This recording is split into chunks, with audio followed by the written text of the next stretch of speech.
Right now live, Oklahoma City Mayor David Holt joining us in studio. Always nice having you here. We want to talk to you about the bond that's going to be on the ballot here shortly. I did want to ask you about this issue coming out of it because Senator Lankford was on Meet the Press this weekend. I don't know if you saw it, but he did say that if the governor of Oklahoma or the mayors of these different cities were to invite them in, the National Guard, I will tell you they would cooperate with the president and say, hey, we could use the help. Not saying that you're going to be inviting the National Guard in to Oklahoma City anytime soon, but what's your reaction to that comment, and would you be supportive if the National Guard were to come to Oklahoma City? Well, if I'm understanding your quote of the senator correctly, I mean he's portraying it in a scenario where it would be hypothetical. Our idea, or it would be we're inviting it, yes. or the governor's idea. Yeah. So if the governor said, "Hey, yeah. Well, I crime don't in normally Oklahoma traffic City," in hypotheticals, just as a general rule. What I would say to you, we love that more than anything, man. Right.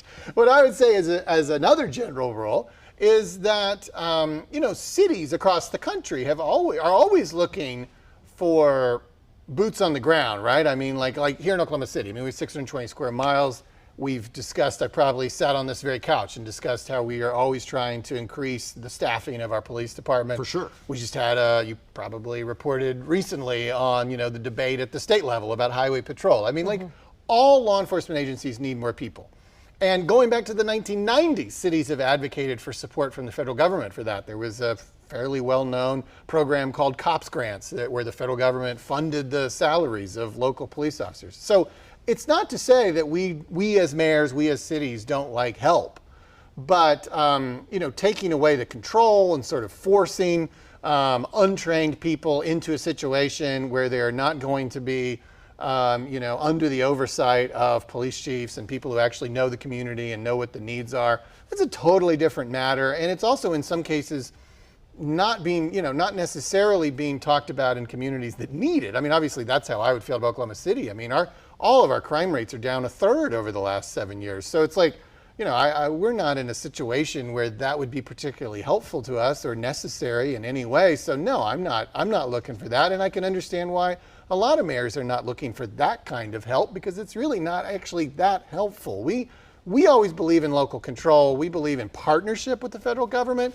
So to the extent that the governor or the president would ever want to talk to us about how can I help you, that's a conversation we're always willing to have. You're always open to have that conversation. Yeah, of course, sure. of course. But speaking of crime rates, you recently posted, I thought this was very interesting, about violent crime here in Oklahoma, homicide rates in Oklahoma City down. Walk us through those numbers and what you attribute that, I don't want to call it success, because of course one is too many, right, but what you attribute this trend to. Well, what I always say about homicides, it's like, yes, of course, I wish they were zero. Correct. But I have to live on any number of fronts. As a mayor of a big city, I have to live in the real world. And so I'm going to look at what are our trends? How do we compare to other cities?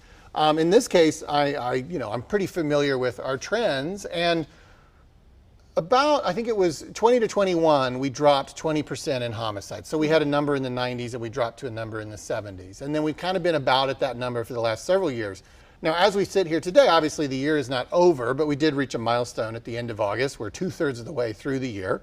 And we, at that time, were sitting at 50 homicides in Oklahoma city limits. This time last year, we had 63. So it was about almost another 20% drop. We'll see if that bears out across this last third of the year.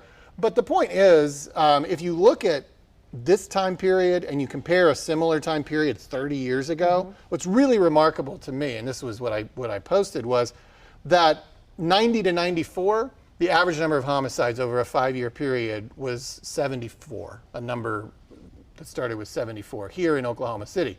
That same 5 years, 2020 to 2024, the number is about 78 average. Now, I don't have to tell you, the population has expanded by 60% over that time, over those 30 years. So way more people, 300,000 more people, but a number of homicides for that population that's almost the same. So that's what success looks like. Again, I wish success was zero, but success in a city like ours is holding numbers down even as population grows 60%.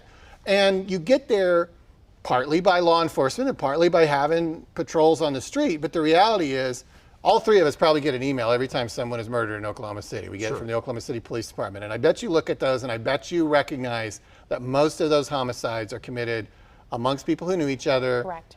in their homes or in their driveways. They are not happening usually out in the public. And so it really is about prevention. It really is about intervention. Right. Police officers cannot be every single place in the whole city. It really is, at that point, that's the last resort. Really where you need to get ahead of homicides are programs like Palomar or programs like the YWCA, youth programs, Boys and Girls Club. I mean, giving kids a different outlet than being out at 2 a.m. where acts of violence are committed. And I think our investment in those kinds of programs over the last 30 years is why we're in this position. Well, then let me quickly jump in here because I know you do want to talk about the GO bond that's going on the ballot here in October.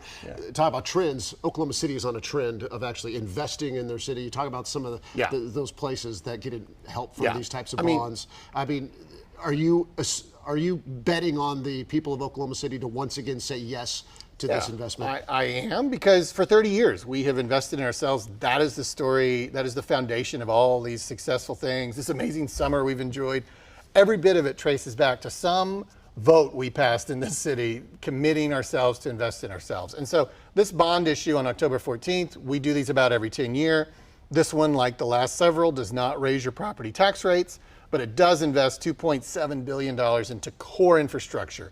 I kind of kid. This is not an initiative for dreamers. This is meat and potatoes of city government. It's the boring stuff, right? This isn't maps. This isn't arenas. This is 2.7 billion. 1.3 of it goes just to like street resurfacing. Right. We're talking about drainage and bridges and traffic and all the things that you just absolutely need for your daily lives in this city. And so we're optimistic that the voters will once again make that commitment, but it's also important to get out there and talk about it and also sort of remind people. I know that October 14th is not necessarily circled on their calendars, but we really want them to get out and vote because this is absolutely mission critical stuff. This is needs, not wants. This is the kind of stuff you got to support if you live in this city, because it makes it really literally possible to function in our community. October 14th, and we know that there have been town halls and there's lots of information about what exactly you will be voting on. We have all of that for you at KOCO.com as well. Oklahoma City Mayor David Holt, we appreciate the time. Good to see you at 4 o'clock. They always steal you in the morning. I am always here in the mornings. I didn't know if there might be cocktails or something. I don't see any of that. Hey, let's not give any ideas. Our producer. or give ideas. Thanks, Thank man. you. Appreciate it. My pleasure.